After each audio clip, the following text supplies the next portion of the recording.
220V로 바꾼다고? 참으로 무모하군. 50년 전 두 나라의 다른 선택이 운명을 갈라놓았습니다. 전 세계를 휩쓰는 AI 전쟁. 기술 대국이라 자부하던 일본은 속수무책으로 탈락하고 있습니다. 이유는 반도체도 자본도 아닙니다. 100V.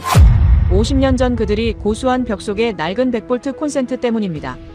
반면 구글과 마이크로소프트는 왜 한국을 향하고 있을까요? 그 답은 1973년. 우리가 쌀쌀 돈마저 아껴 전국의 전력망을 뒤집어 엎었던 그 독한 결단에 있었습니다. 모두가 비웃었던 한국의 220V는 AI 시대를 돌리는 황금 엔진이 되었습니다. 가난했던 대한민국은 어떻게 50년 뒤를 내다보고 이 전쟁을 미리 끝낼 수 있었던 걸까요? 대한민국 전력 신화의 진실. 지금부터 시작합니다. 어디서 듣고 계신가요? 구독과 좋아요 잊지 마세요. 전력 효율성 기준 미달. 회의실 모니터에 뜬 문장은 단 한 줄이었습니다. 마이크로소프트의 평가단은 더 이상 설명하지 않았어요. 필요 없다는 듯 연결을 끊어버렸죠. 스피커에서 흘러나온 신호음만이 회의실을 채웠고 저는 그 소리를 들으며 손끝이 차가워지는 걸 느꼈습니다. 세 번째였어요. 세 번째 탈락이었습니다. 안녕하세요. 저는 사토 켄지입니다. 글로벌 AI 데이터 센터 입지 평가 책임자로 15년간 일해왔어요. 도쿄대 전기공학과를 나와 일본 전력 시스템의 우수성을 믿으며 살아온 사람이죠. 그런 제가 지금 설명조차 할 수 없는 패배를 마주하고 있었습니다. 일본 도쿄 외곽 부지를 제안했었어요. 냉각 시스템, 지진 대응 설계, 전력 공급 안정성 모두 완벽했습니다. 아마존이 먼저였죠. 그 다음이 구글, 그리고 지금 마이크로소프트까지. 세 번 모두 같은 이유로 떨어졌어요. 전력 효율, 확장성, 장기 비용.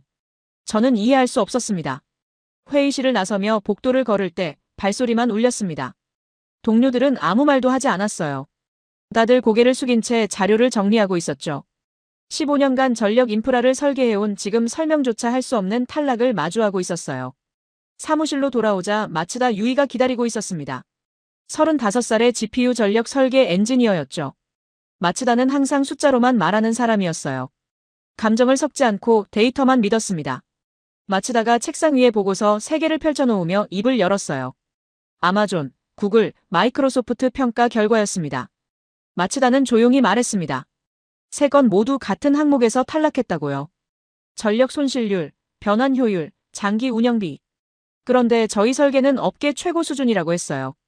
냉각 시스템도 백업 전원도 모두 기준치를 넘었다고 말했습니다. 저는 고개를 끄덕였어요. 알고 있었습니다. 그게 더 이해가 안 됐죠. 마츠다가 질문을 던졌습니다. 혹시 전력 구조 자체의 문제가 아니냐고요. 저는 즉시 고개를 저었습니다. 전력은 이미 해결된 문제라고 답했어요. 일본의 전력 시스템은 세계에서 가장 안정적이라고 말했죠. 정전율은 연간 4분, 전압 안정성은 99.99%였습니다. 마츠다는 아무 말 없이 저를 바라봤어요. 그 시선이 불편했습니다. 하지만 마츠다의 질문은 계속 머릿속을 맴돌았습니다. 전력 구조 자체의 문제. 저는 그 가능성을 인정하고 싶지 않았어요. 왜냐하면 그건 제가 15년간 쌓아온 모든 것을 부정하는 질문이었으니까요. 다음 날 아침, 저는 경쟁 입찰 자료를 다시 펼쳤습니다. 한국, 싱가포르, 호주, 캐나다. 최종 후보지들이었죠. 한국이 3번 모두 1순위로 선정됐어요. 서울 외곽, 부산 북부, 대전 인근. 저는 한국의 제안서를 열어봤습니다. 냉각 시스템은 저희만 못했어요. 지진 대응 설계도 일본이 훨씬 앞섰죠. 그런데 전력 항목에서 점수가 압도적이었습니다. 저는 숫자를 따라갔습니다. 송배전 손실률 3.5%.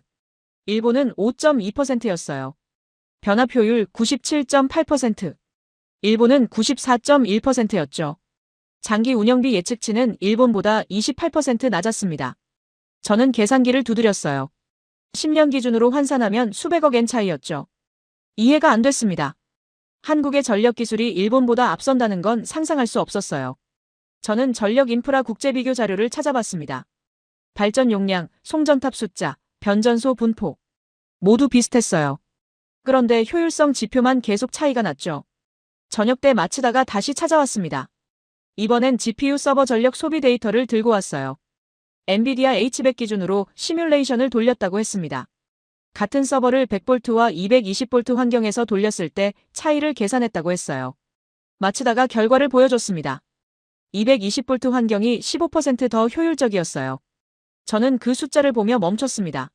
15%. 데이터 센터 규모로 환산하면 어마어마한 차이였죠. 마치다가 조용히 말했어요. 한국은 220V를 쓴다고요. 일본은 100V를 쓴다고 했습니다. 저는 알고 있었지만 그게 이렇게 큰 차이를 만들 거라곤 생각 못했죠. 그날 밤 잠을 이룰 수 없었습니다. 침대에 누워 천장을 바라보며 계속 생각했어요. 한 번이면 실수일 수 있다고요. 두 번이면 우연일 수도 있다고 생각했습니다. 하지만 세 번은 달랐어요. 세 번은 구조였습니다. 다음 날 아침 사무실에 가장 먼저 출근했습니다. 책상 위에 경쟁 입찰 자료를 펼쳐놓고 한국의 전력 데이터를 다시 봤어요. 송배전 손실률, 변압 효율, 장기 운영비. 모든 수치가 일본을 앞섰습니다. 마치다가 사무실로 들어왔습니다. 평소보다 일찍 왔더군요. 마치다는 제 책상 앞에 서서 조용히 물었습니다. 한국과 일본의 전력 시스템이 언제부터 달라졌는지 아느냐고요. 저는 고개를 저었어요. 몰랐습니다. 마치다가 노트북을 열어 보여줬습니다. 1950년대 자료였어요. 한국도 일본도 100V를 썼다고 나와 있었죠. 똑같았습니다. 그런데 어느 순간부터 한국의 기록이 달라졌어요. 마치다가 화면을 가리키며 말했습니다. 1970년대 어디쯤에서 분기점이 있었을 거라고요. 저는 그 화면을 보며 숨을 깊이 들이쉬었습니다. 한 번이면 실수고 두 번이면 우연이고 세 번이면 구조라고 생각했어요. 그런데 지금 마주한 건 구조보다 더 깊은 무언가였습니다. 역사였어요. 왜 한국은 바꿨을까요? 왜 일본은 바꾸지 않았을까요? 그 선택이 50년이 지난 지금 AI 데이터 센터 경쟁의 승패를 가르고 있었습니다. 저는 마츠다를 바라봤습니다. 마츠다도 저를 바라봤어요. 우리는 둘 다 알고 있었죠. 이제 그 이유를 찾아야 한다는 걸요. 회의실 모니터 앞에서 느꼈던 무력감이 이제는 다른 감정으로 바뀌고 있었습니다. 호기심이었어요. 아니, 두려움에 가까웠죠. 15년간 믿어온 모든 것이 흔들리기 시작했습니다. 자료실 책상 위에 펼쳐진 문서는 1973년 한국전력공사 내부 보고서였습니다. 저는 그 첫 페이지를 보는 순간 손을 멈췄어요. 전국 전압 220V 전원 계획. 예상 기간 30년 이상. 총 소요 예산, 당시 정부 예산의 1.2배. 숨이 막혔습니다. 이건 계획이 아니었어요. 도박이었죠. 마치다가 옆에 앉아 다른 자료를 넘기고 있었습니다. 일본 통상산업성 1974년 검토 보고서였어요. 220V 전원 타당성 조사. 결론은 명확했죠.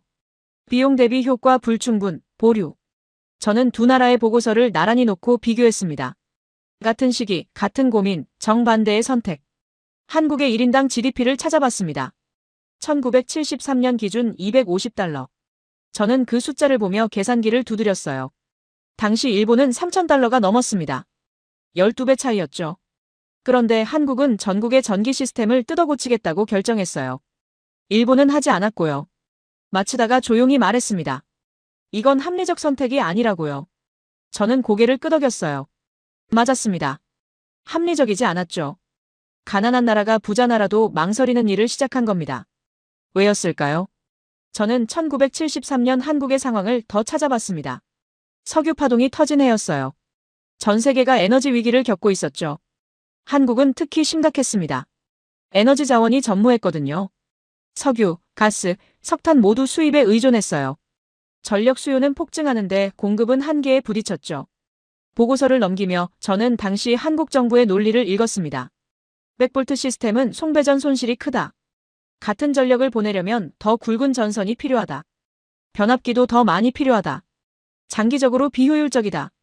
220V로 전환하면 구리 사용량을 40% 줄일 수 있다.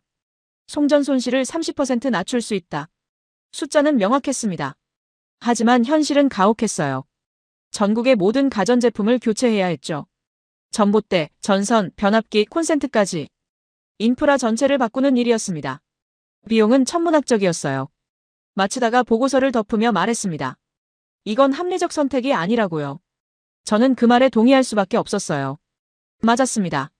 합리적이지 않았죠. 가난한 나라가 부자 나라도 망설이는 일을 시작한 겁니다. 왜였을까요? 저는 일본의 검토 보고서를 다시 펼쳤습니다. 똑같은 분석이 들어있었어요. 220V의 장점, 100V의 한계. 다 알고 있었습니다. 그런데 결론은 달랐죠. 비용이 너무 크다. 국민 불편이 예상된다.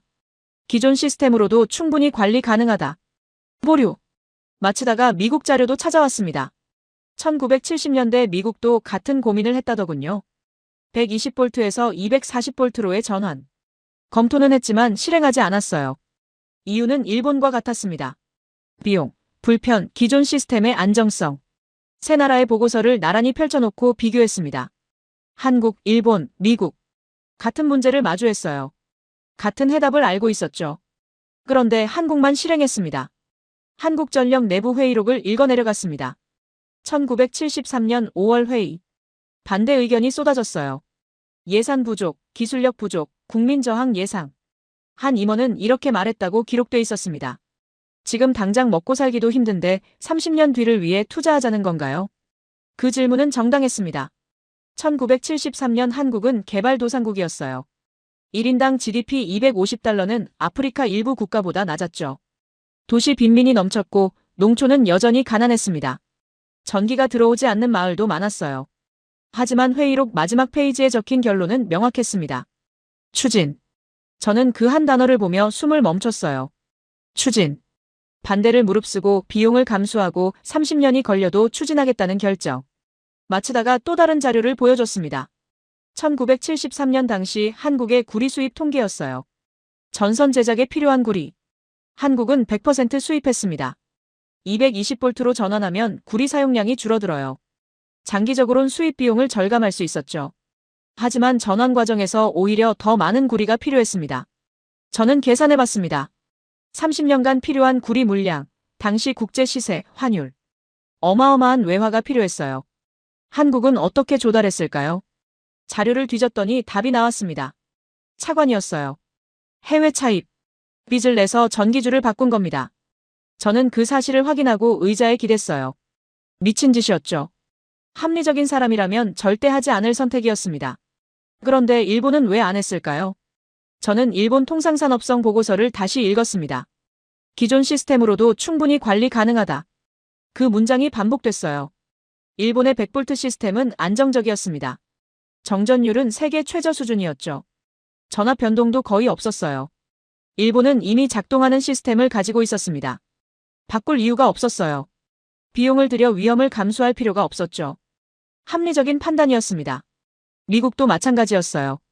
120V 시스템은 수십 년간 검증됐습니다.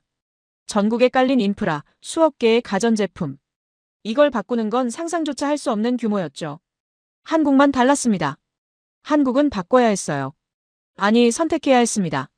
어차피 새로 깔아야 하는 시스템이었으니까요. 전기가 안 들어오는 지역이 많았고 송전망은 부족했어요. 그렇다면 어떻게 깔 것인가? 100V로 갈 것인가? 220V로 갈 것인가? 보고서 한 페이지에 저를 멈추게 한 문장이 있었습니다. 지금 100V로 깔면 50년 후에 후회할 것이다. 220V로 깔면 50년 후에 감사할 것이다. 저는 그 문장을 소리내어 읽었어요. 마치다가 저를 바라봤습니다. 우리는 둘 다 알고 있었어요. 50년이 지났다는 걸요. 그리고 지금 한국은 AI 데이터 센터 경쟁에서 이기고 있다는 걸요. 일본은 후회하고 있었죠. 마치다가 노트북을 덮으며 한마디 했습니다. 1973년은 이미 게임이 끝난 해였다고요. 그 말이 가슴에 박혔어요. 50년 전 그 순간 승패는 이미 결정됐던 겁니다. 다만 아무도 몰랐을 뿐이죠. 한국은 도박을 했어요. 가난했지만 빚을 내서 30년이 걸려도 미래를 선택했습니다. 일본은 합리적이었어요. 안정적인 현재를 지켰죠. 미국도 마찬가지였습니다. 그런데 50년이 지나자 도박이 정답이 됐어요. 저는 1973년 보고서를 덮으며 생각했습니다. 그때 한국 정부는 AI를 알았을까요? 데이터 센터를 상상했을까요? 아니었을 겁니다. 그냥 전기 효율을 높이고 싶었을 거예요. 구리를 아끼고 송전 손실을 줄이고 장기적으로 이득이라고 판단했을 겁니다. 하지만 그 선택이 50년 후 AI 시대의 승리로 이어질 줄은 몰랐을 거예요. 마치다가 노트북을 닫으며 말했습니다. 이제 다음 질문을 해야 한다고요. 30년이 걸렸다는데 그 30년 동안 무슨 일이 있었냐고요. 저는 침묵했습니다. 맞아요. 결정은 1973년에 났지만 실행은 그 후 30년이었죠. 그 30년 동안 누가 어떻게 이걸 해냈을까요? 저는 다음 자료를 펼쳤습니다. 손이 떨렸어요. 숫자 뒤에 사람이 있었습니다. 1975년 6월 23일 서울 성동구 일대 정전. 오후 2시 47분부터 6시 13분까지 총 3시간 26분. 한전사고 보고서를 펼치는 순간 저는 숨을 멈췄습니다. 220V 전원 작업 중 변압기 과부하. 책임자 김영수. 현장 투입 인원 37명. 복구 완료 후 추가 점검 시간 8시간. 보고서는 건조했어요. 하지만 그 뒤에 있던 사람들의 얼굴이 보이기 시작했습니다. 마치다가 다른 파일을 열었습니다. 1973년부터 2005년까지 한국전력 인력 통계. 총 75만 명이 이 프로젝트에 투입됐다고 나와 있었어요. 75만 명. 저는 그 숫자를 보며 계산기를 두드렸습니다. 32년을 75만으로 나누면 연평균 2만 3천 명. 매일 현장에 나간 사람들이었죠. 사고 보고서를 넘겼습니다. 1976년 대전, 1978년 부산, 1980년 광주. 정전 기록이 끝없이 이어졌어요. 전환 작업 중 발생한 사고였습니다. 변압기 교체, 전선 재배치, 전봇대 증설. 모든 과정에서 정전이 발생했죠. 주민들은 촛불을 켰고 상점은 문을 닫았으며 공장은 멈췄습니다. 한 보고서에 주민 민원 기록이 첨부돼 있었어요. 1977년 인천의 한 동네. 전환 작업으로 일주일에 3번 정전. 주민들이 한전사무소로 몰려왔다고 적혀 있었습니다. 언제까지 이러냐고, 왜 우리 동네만 계속 정전이냐고, 보상은 해주냐고 따졌다고 했어요. 담당 직원은 사과하며 설명했다고 기록돼 있었죠. 앞으로 30년간 나라 전체를 바꾸는 일이라고요. 30년.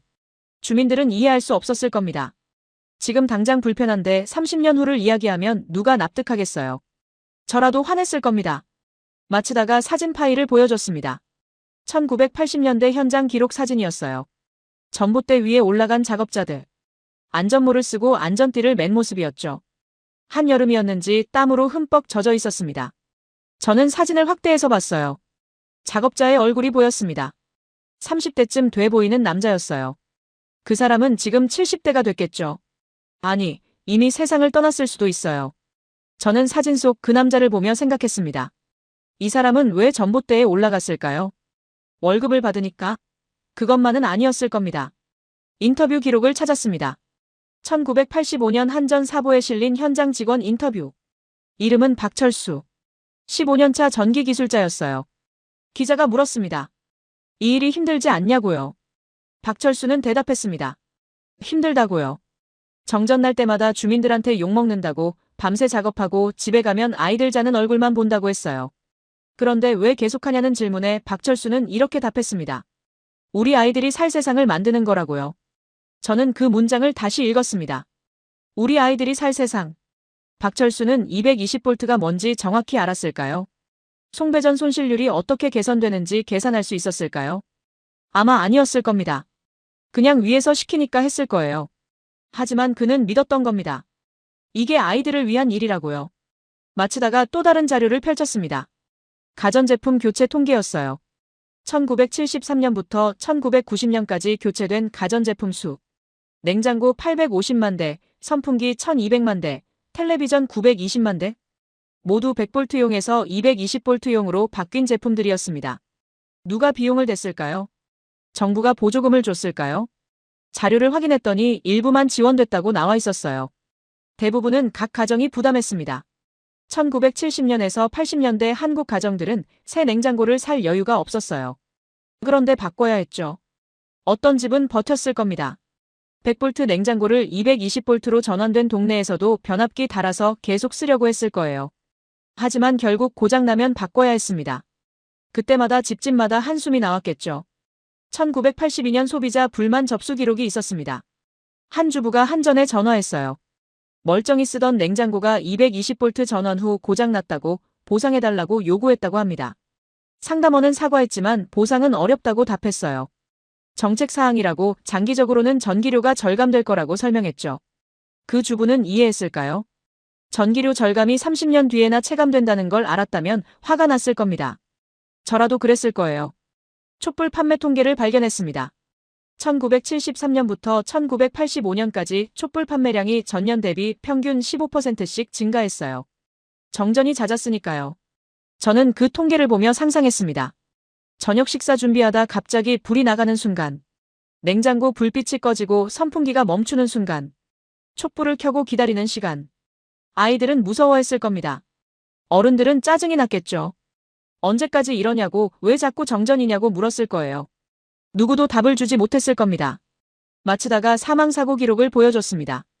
저는 펼치기가 두려웠어요. 하지만 봐야 했죠.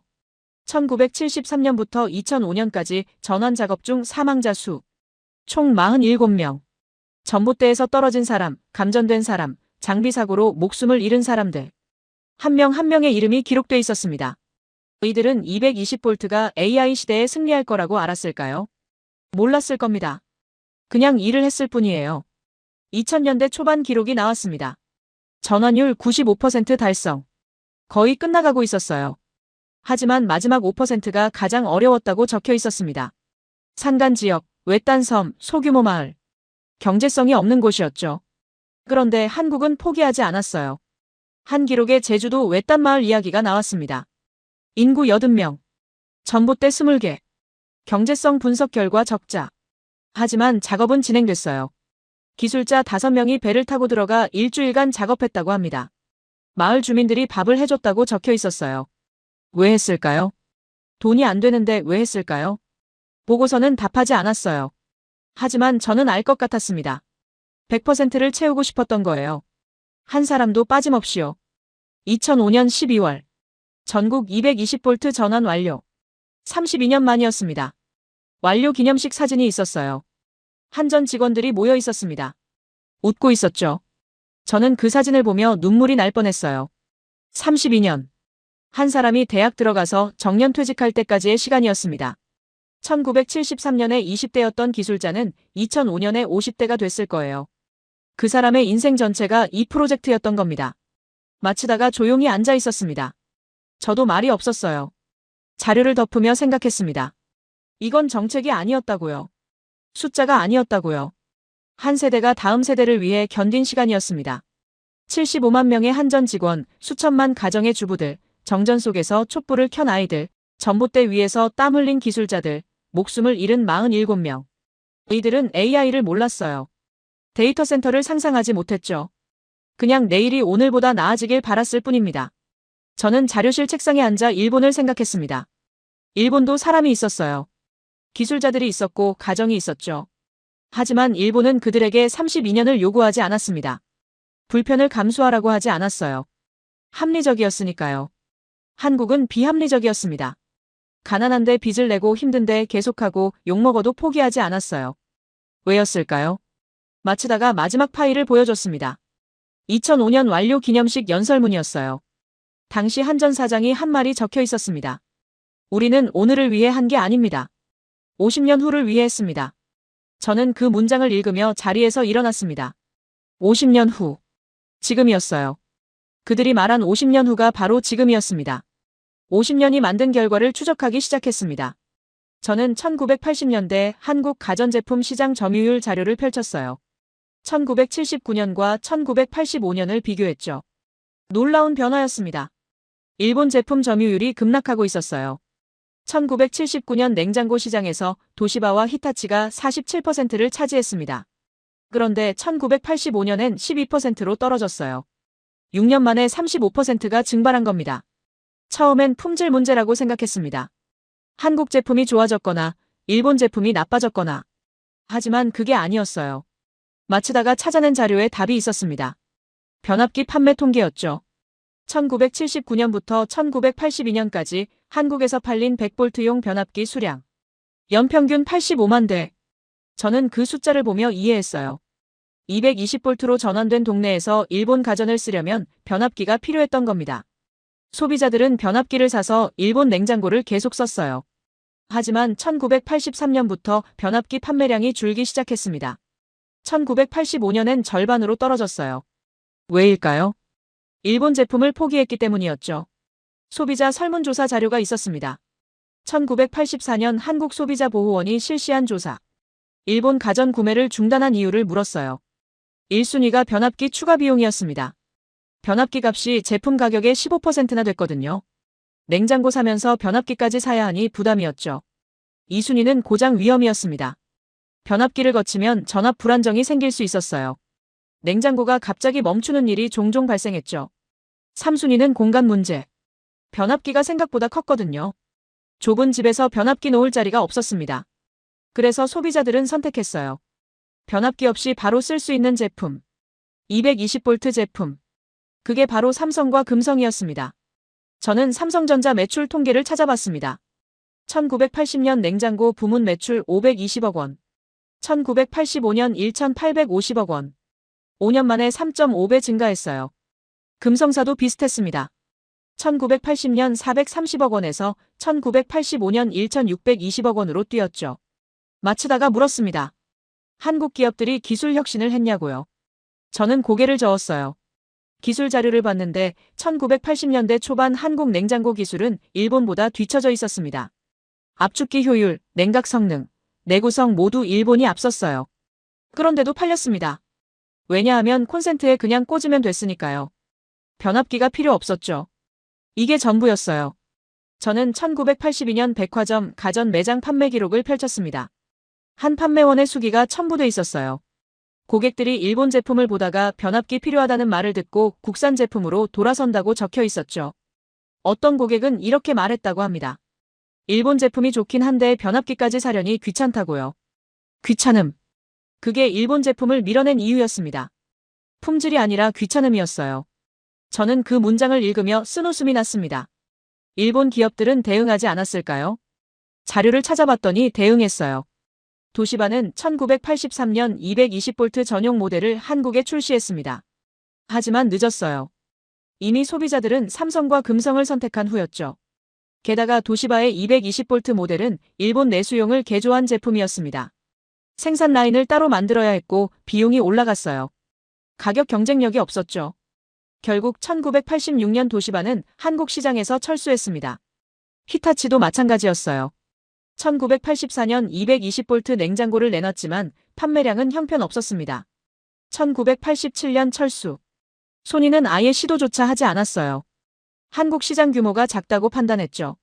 저는 그 기록들을 보며 생각했습니다. 일본 기업들은 합리적이었다고요. 작은 시장을 위해 별도 생산 라인을 만드는 건 비효율적이었어요. 일본 내수 시장이 훨씬 컸으니까요. 한국 시장을 포기하는 게 당연했습니다. 하지만 그게 실수였어요. 삼성과 금성은 계속 성장했습니다.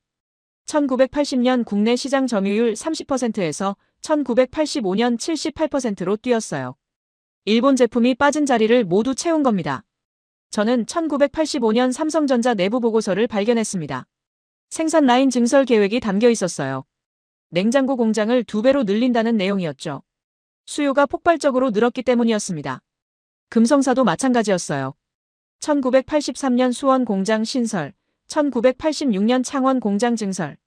생산 능력을 계속 키웠습니다. 일본 기업들이 떠난 시장에서 한국 기업들은 경험을 쌓아갔어요. 기술도 발전했습니다. 처음엔 일본보다 뒤처졌지만 시장에서 배웠어요. 소비자 불만을 받아 개선하고 고장률을 낮추고 성능을 높였죠. 1980년대 말이 되자 품질 격차가 많이 줄어들었습니다. 마츠다가 조용히 말했습니다. 콘센트가 산업을 지켰다고요.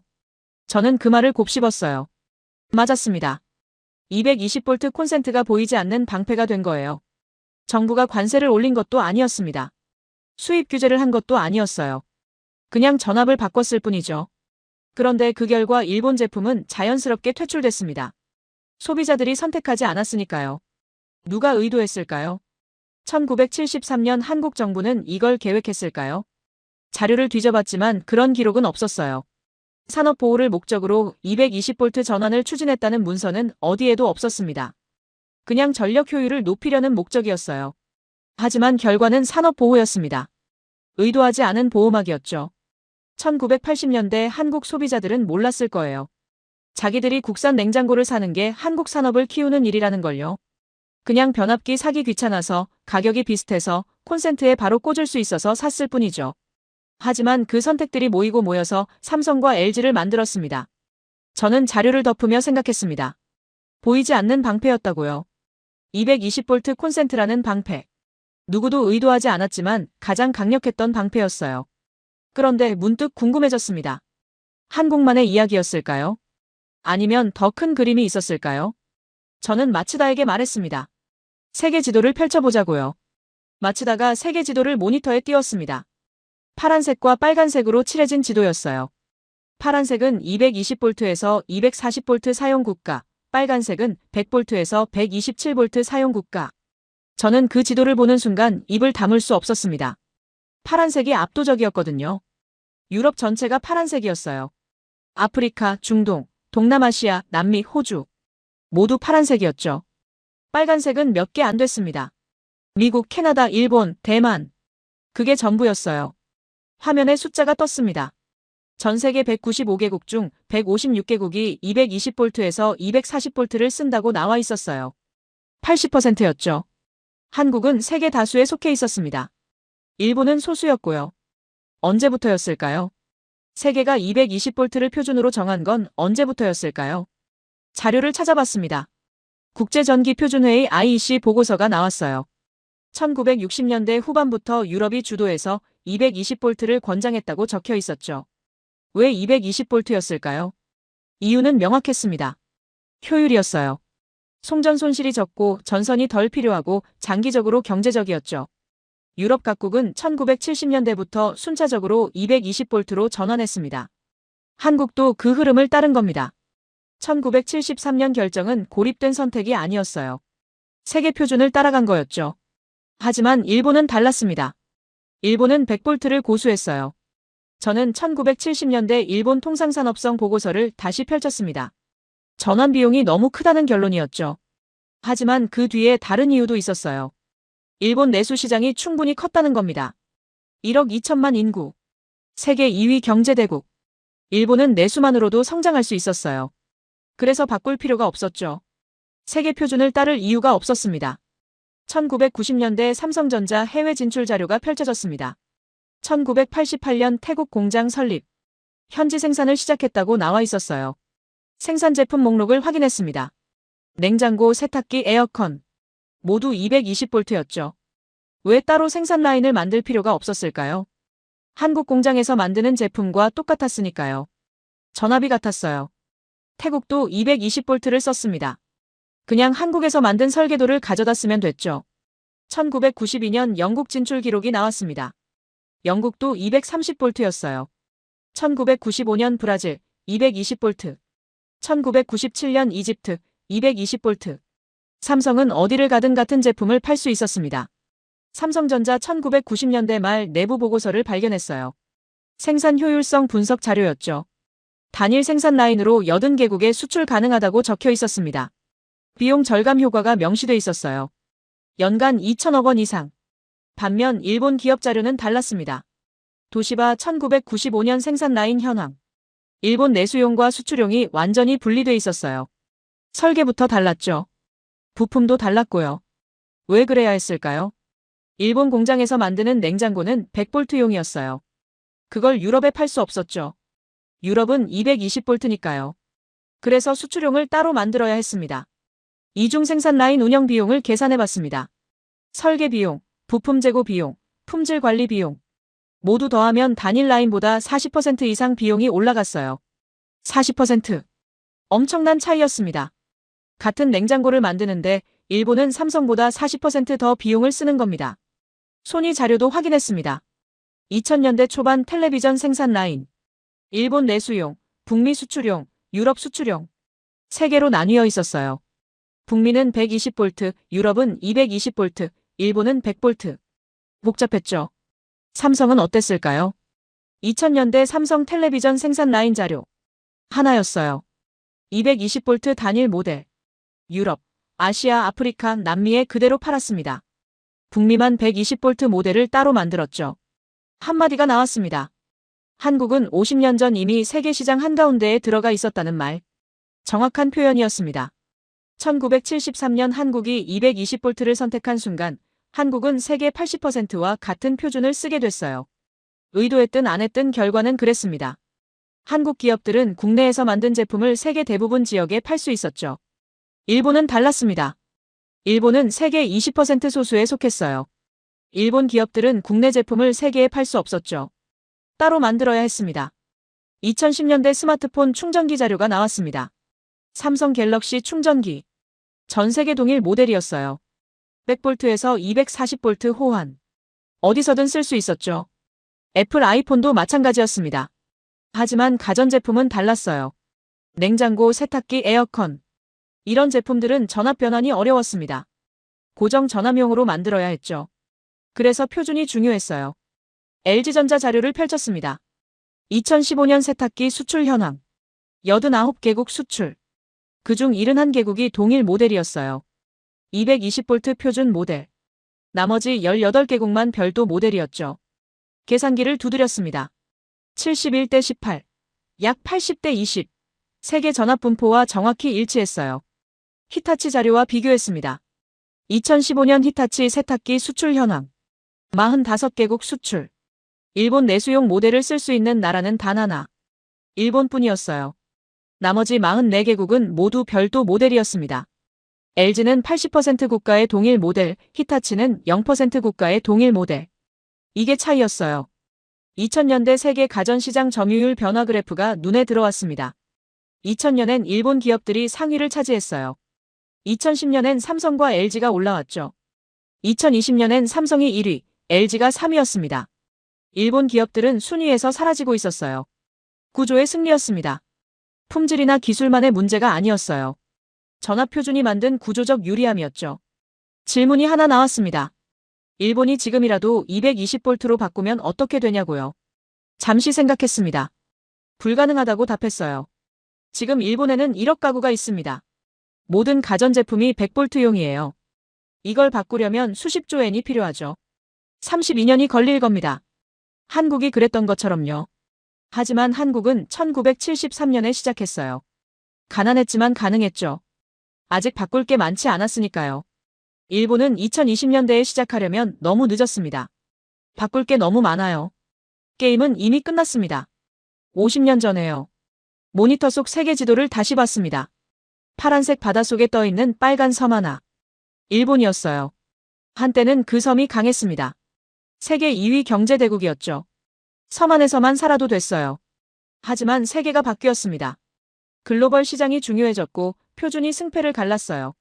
파란색 바다 위에 있던 한국이 이겼고 빨간 섬에 남은 일본이 졌습니다. 다음 자료가 준비됐다는 신호가 왔습니다. 고개를 끄덕이며 일어났어요. 한국은 50년 전 이미 세계 표준 위에 서 있었습니다. 이번엔 일상의 기록이었습니다.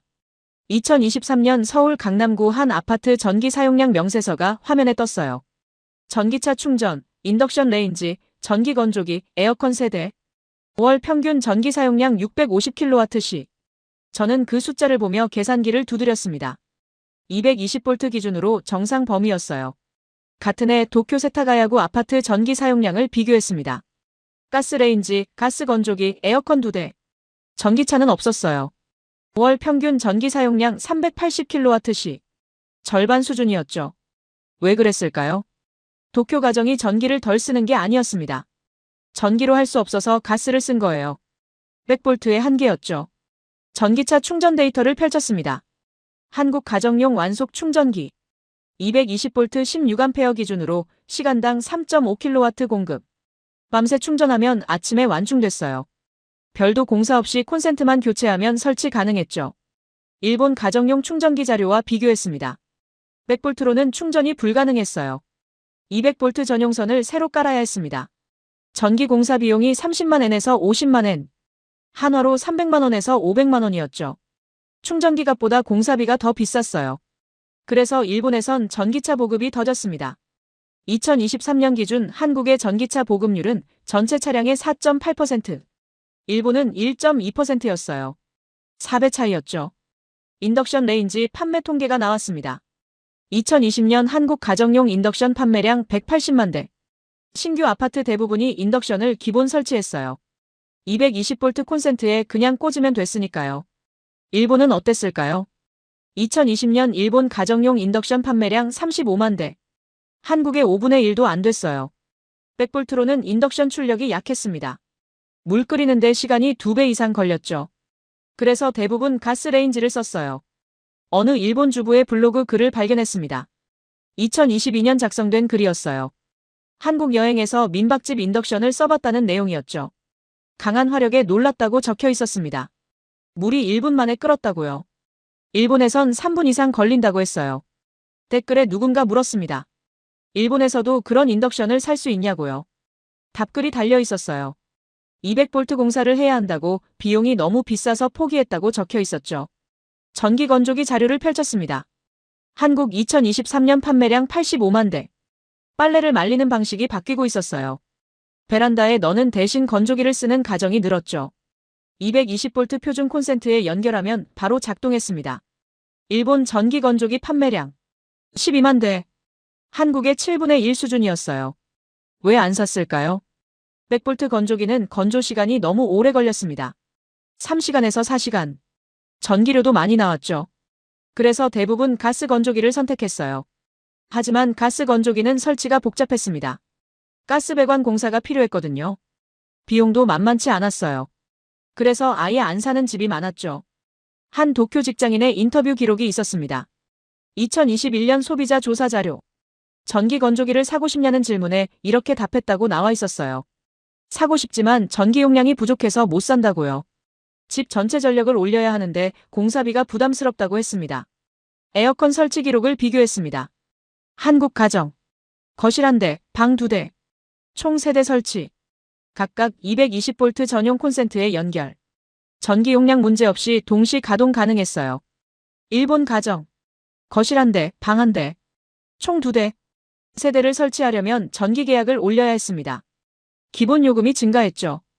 그래서 대부분 2대만 설치했어요. 더운 여름날엔 방 에어컨을 끄고 거실 에어컨만 켜는 집이 많았습니다.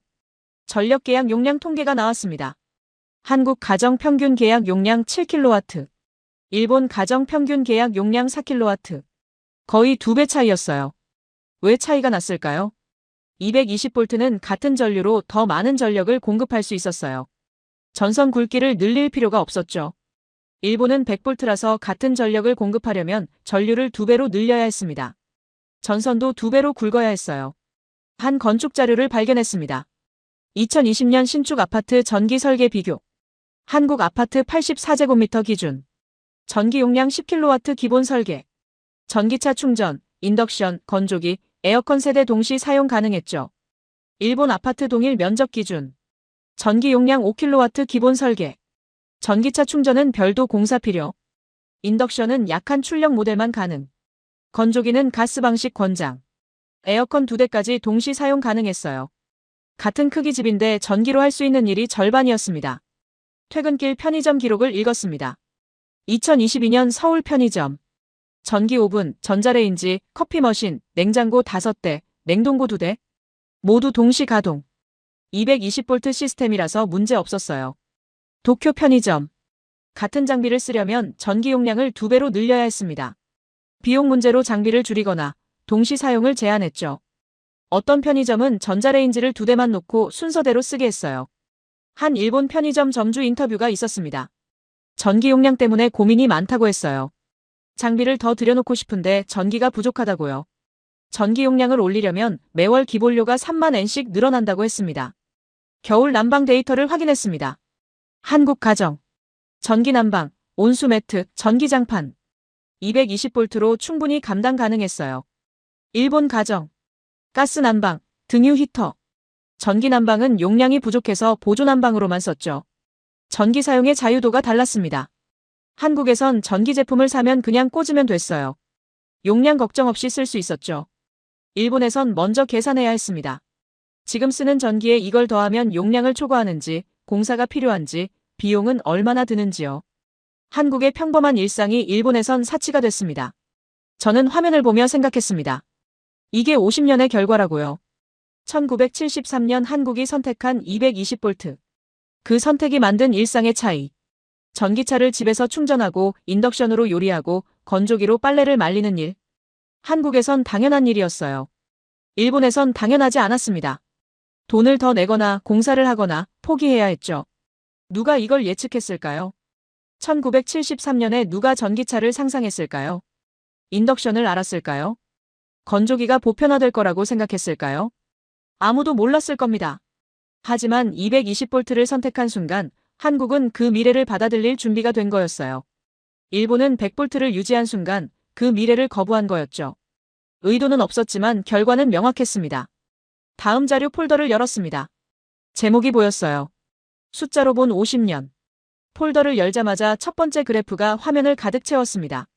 송배전 손실률 국제 비교.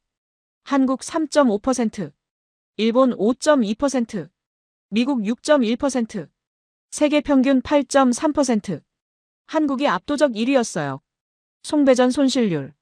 발전소에서 만든 전기가 가정에 도달하기까지 얼마나 사라지는지를 보여주는 숫자였죠.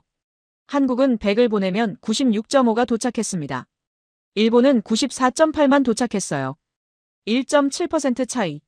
작아 보였지만 절대 작지 않았습니다. 2022년 한국 전체 발전량 자료를 펼쳤습니다. 연간 590테라와트시.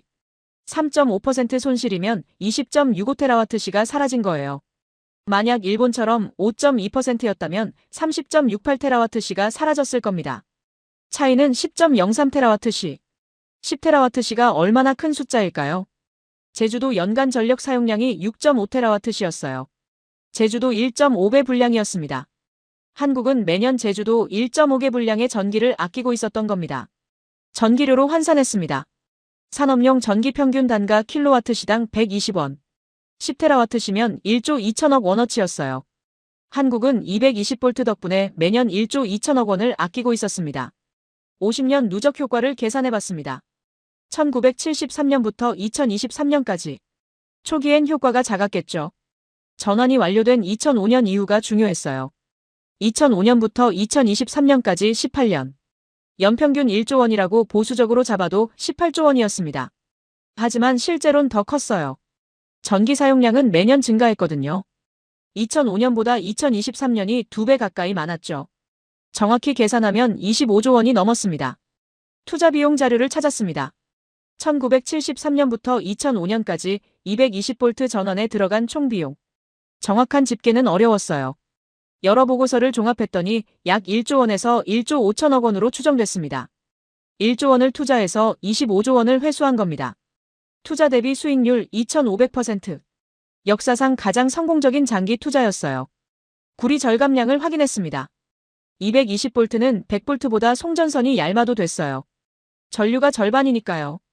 1973년부터 2023년까지 50년간 절감한 구리량. 추정치 150만 톤. 2023년 구리 국제 시세 톤당 900만 원. 150만 톤이면 13조 5천억 원어치였습니다. 한국은 구리를 수입하는 나라였어요. 150만 톤을 덜 수입한 거였죠. 변전소 건설 비용도 달랐습니다. 220V는 100V보다 변전소가 적게 필요했어요. 같은 전력을 공급하는데 변전 단계가 줄어들었거든요. 한국전력 자료. 1990년부터 2020년까지 건설한 변전소 수. 820개. 일본 도쿄전력 같은 기간 변전소 수. 1450개. 한국보다 1.7배 많았어요. 변전소 하나 짓는데 평균 200억 원. 630개 차이면 12조 6천억 원이었습니다. 유지보수 비용을 비교했습니다. 송전선 점검, 변전소 관리, 설비 교체. 220V 시스템이 더 단순했어요. 관리 포인트가 적었죠. 한국전력 연간 유지보수 비용 2조 3천억 원. 도쿄전력 환산 비용 4조 1천억 원. 거의 2배 차이였습니다. 정전시간 통계가 나왔습니다. 2022년 기준 한국 연간 정전시간 평균 10.5분. 일본 16.2분. 미국 328분. 한국이 압도적으로 낮았어요. 왜 그랬을까요? 220V는 전압 안정성이 높았습니다. 변동폭이 작았어요. 설비 고장률도 낮았죠. 정전이 덜 발생했습니다. 정전으로 인한 경제 손실을 계산했습니다. 산업시설이 1분 멈추면 발생하는 평균 손실액. 분당 5억 원. 한국과 일본의 정전시간 차이 5.7분. 연간으로 환산하면 국가 전체로 수조 원 규모였어요. AI 데이터 센터 유치 경쟁으로 돌아왔습니다. 처음 질문. 왜 한국이 이기는가? 데이터 센터 전력 비용 비교 자료를 펼쳤습니다. 같은 규모 데이터 센터. 한국 운영 비용 연간 120억 원. 일본 운영 비용 연간 156억 원. 30% 차이였어요. 왜 차이가 났을까요? 송배전 손실, 변전 효율, 냉각 시스템 전력 효율. 모든 부분에서 220V가 유리했습니다. 10년 운영하면 360억 원 차이. 기업 입장에선 무시할 수 없는 금액이었죠. 마이크로소프트, 아마존, 구글. 이들이 한국을 선택한 이유가 숫자로 증명됐습니다. 감정이 아니라 계산이었어요. 10년간 360억 원을 아낄 수 있다면 당연히 한국을 선택하는 게 합리적이었죠. 전기차 충전 인프라 구축 비용도 비교했습니다. 한국 완속 충전기 1기당 설치 비용 평균 300만 원.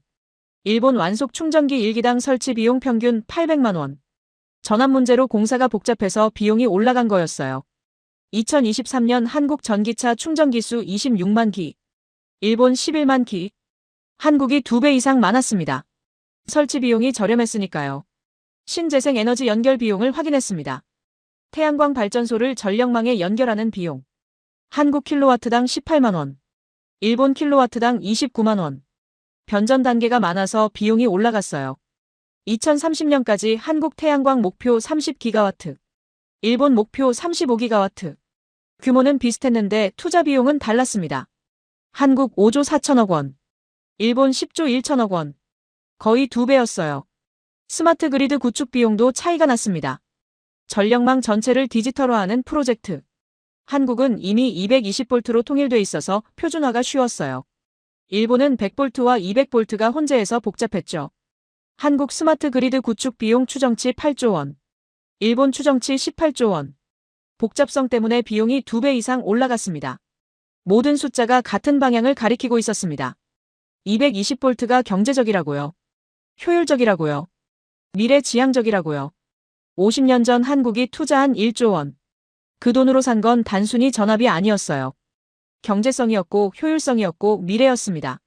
누적 효과를 종합했습니다. 송배전 손실 절감 25조 원. 구리 절감 13조 원.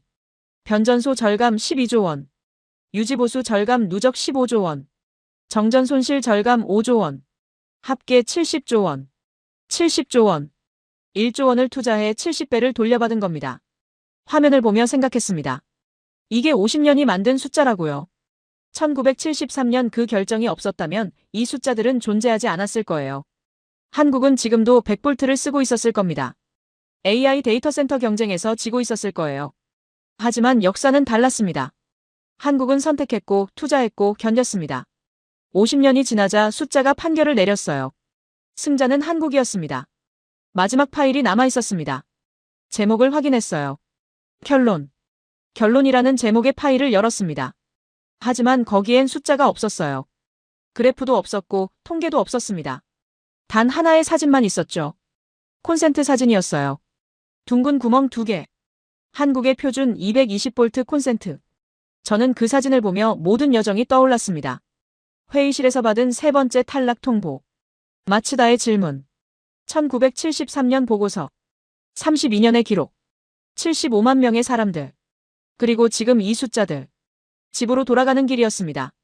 도쿄 지하철 안. 사람들이 스마트폰을 보고 있었어요. 충전이 떨어진 사람은 보조 배터리를 꺼냈죠. 저도 가방에서 충전기를 꺼냈습니다. 100볼트용 충전기. 한국에서 온 동료가 있었습니다. 작년에 함께 일했던 김 과장. 그가 한국 출장 갔다가 가져온 충전기를 보여준 적이 있었어요.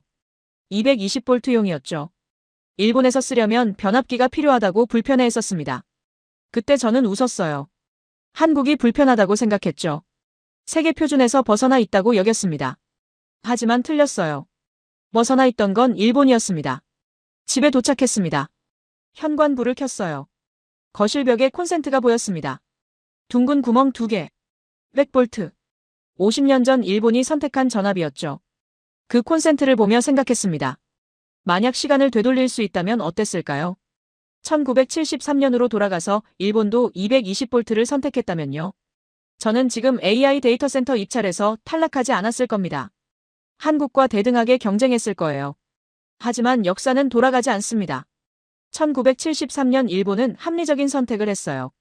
비용이 너무 크다고 현재 시스템으로 충분하다고 판단했죠. 틀린 결정이 아니었습니다. 그 시점에선 합리적이었어요. 한국의 선택이 비합리적이었던 거예요. 가난한데 빚을 내고 국민들 불편하게 만들고 32년이나 공사하고 미친 짓처럼 보였죠. 하지만 50년이 지나자 미친 짓이 정답이 됐습니다. 저는 가방에서 자료들을 꺼냈어요. 일주일간 모은 기록들. 1973년 보고서부터 2023년 데이터 센터 입찰까지 모든 게 연결돼 있었습니다. 한 장의 사진을 다시 봤습니다. 1980년대 전봇대 위의 작업자. 땀으로 흠뻑 젖은 얼굴. 그 사람은 AI를 몰랐을 거예요.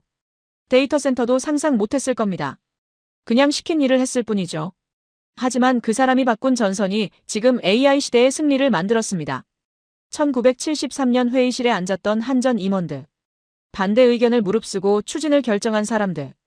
그들은 50년 후를 봤을까요? 아니었을 겁니다. 그냥 더 나은 미래를 믿었을 거예요. 정전 속에서 촛불을 켰던 주부들. 멀쩡한 냉장고를 버리고 새 제품을 샀던 가정들. 욕하면서도 공사를 견딘 상인들. 모두 몰랐을 겁니다. 자기들의 불편이 자식 세대의 기회가 될 거라는 걸요. 하지만 됐어요. 50년이 지나자 불편은 축복이 됐습니다. 저는 일본인입니다. 이 나라에서 태어나 이 나라에서 공부했어요. 일본의 기술을 믿었고 일본의 시스템을 자랑스러워했죠. 지금도 그래요. 일본은 여전히 훌륭한 나라입니다. 하지만 인정해야 했습니다. 50년 전 한 번의 선택에서 일본은 졌다고요. 한국은 AI를 위해 준비한 게 아니었습니다. 그냥 전기 효율을 높이려고 했을 뿐이에요. 송전 손실을 줄이고 구리를 아끼고 장기적으로 이득을 보려고 했죠. 하지만 AI 시대가 오자 한국은 유일하게 준비돼 있었습니다. 의도하지 않은 준비. 우연처럼 보이는 승리. 하지만 우연이 아니었어요. 50년간 불편을 견딘 결과였죠. 콘센트 사진을 다시 봤습니다. 둥근 구멍 2개. 그 안에 뭐가 들어있을까요? 전기만 들어있는 게 아니었어요. 1973년에 결단이 들어있었습니다. 가난해도 미래를 선택하겠다는 용기. 32년의 인내가 들어있었어요. 정전을 견디고 비용을 감수한 시간. 75만 명의 땀이 들어있었습니다. 전봇대에 올라가고 전선을 바꾸고 변압기를 교체한 기록. 그리고 47명의 희생이 들어있었어요. 공사 중 목숨을 잃은 사람들. 그들의 이름이 콘센트 뒤에 새겨져 있었습니다. 한국 사람들은 이걸 알까요? 매일 플러그를 꽂을 때마다 50년 전 누군가의 결단을 사용하고 있다는 걸요. 전기차를 충전할 때마다 32년의 불편 위에 서 있다는 걸요. 아마 모를 겁니다. 당연하게 여길 거예요. 콘센트에 꽂으면 전기가 나오는 게 당연하다고 생각하겠죠. 하지만 당연하지 않았습니다. 누군가 50년 전 비합리적인 선택을 했기 때문에 가능한 일이었어요. 저는 보고서를 닫았습니다. 내일 회사 가면 뭘 해야 할까요? 일본도 220볼트로 바꾸자고 제안할까요? 불가능하다는 걸 알면서도요. 아니면 이 패배를 인정하고 다른 길을 찾을까요? 모르겠습니다. 하지만 한 가지는 확실했어요. 이번 조사를 통해 배운 게 있다는 거예요. 승리는 준비한 자에게 온다. 하지만 진짜 준비는 먼 미래를 위해 현재를 희생하는 용기에서 나온다. 한국은 그걸 했고 일본은 하지 않았습니다. 그게 전부였어요. 창밖을 봤습니다. 도쿄의 밤. 불빛이 가득했죠. 100볼트가 만든 불빛. 안정적이고 검증됐고 50년간 문제없이 켜진 불빛. 하지만 이제 알았습니다. 그 불빛 뒤에 숨은 비용을요. 효율의 차이를, 기회의 격차를요. 한국의 밤도 밝을 겁니다. 220볼트가 만든 불빛. 그 불빛은 더 효율적이고 더 경제적이고 더 미래지향적이었어요. 그리고 그 불빛 아래서 한국 사람들은 살아갑니다. 50년 전 선택의 수혜자로서요.